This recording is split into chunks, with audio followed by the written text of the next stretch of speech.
මගේ නම සරෝජිනී ප්‍රසන්ති. මම බිස්නස් ඩිවෙලොප්මන්ට් මැනේජර් විදිහට චැනල් ලන්සේ සේවය කරනවා. මගේ සේවා කාලය අවුරුදු 31ක් වෙනවා මේකට. 1994 තමයි මම නවලෝක රෝහල කියන තැනට සේවයට බැඳුනේ.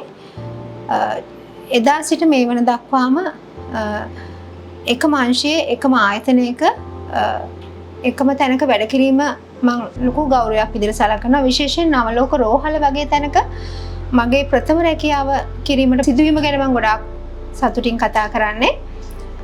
පුංචිම තනතුරේ සිට දැන් මම අංශභාර නිලධාරිනිය කියන තනතුරට ඇවිල්ලා තියෙනවා. ඒක මම කතා කරන්නේ ගොඩාක් ආඩම්බරයෙන්. විශේෂයෙන් කියන්න ඕනේ නවලෝක රෝහල තමයි පෞද්ගලික අංශයේ මුල්ම රෝහල. චූටියට තට්ටු 3කින් පටන් ගත්ත බිල්ඩින් එක දැන් මහා විශාල වපසරියක් කරා පැතිරලා තියෙනවා. මේක මගේ ගෙදර වගේ. ඉතින් අපි සියලුම දෙනා ඊටම සතුටින් වැඩ කරනවා. විශේෂයෙන් කියන්න ඕනේ අපේ කළමනාකාරීත්වය ගැන මම බොහොම ආඩම්බරයි. අපේ ජයන්ත ධර්මදාස මහ සභාපතිතුමාගේ විශේෂම මම කැමති ලක්ෂණය තමයි එතුමා අපට කිසිම බලපෑමකින් තොරව තීන්දුව తీරන ගැනීමේ අවසරය අපිට දීලා තියෙනවා. අපිට යම්කිසි කාරණයක් සිද්ධ වෙච්ච වෙලාවට කෙනෙක්ගෙන් අවසරයක් ඕනේ අපිට කැමති නිවැරදි තීරණ ගැනීමේ බලය අපිට දීලා තියෙනවා.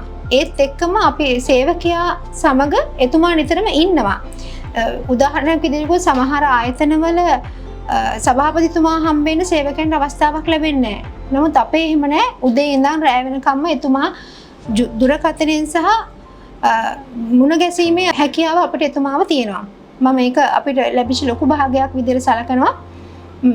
මම අවසාන වශයෙන් කියන්න කැමති නවලෝක රෝහල දකුණු ආසියාවේ පළවෙනි තැන ඉන්නවා නම්බර් 1 අපි.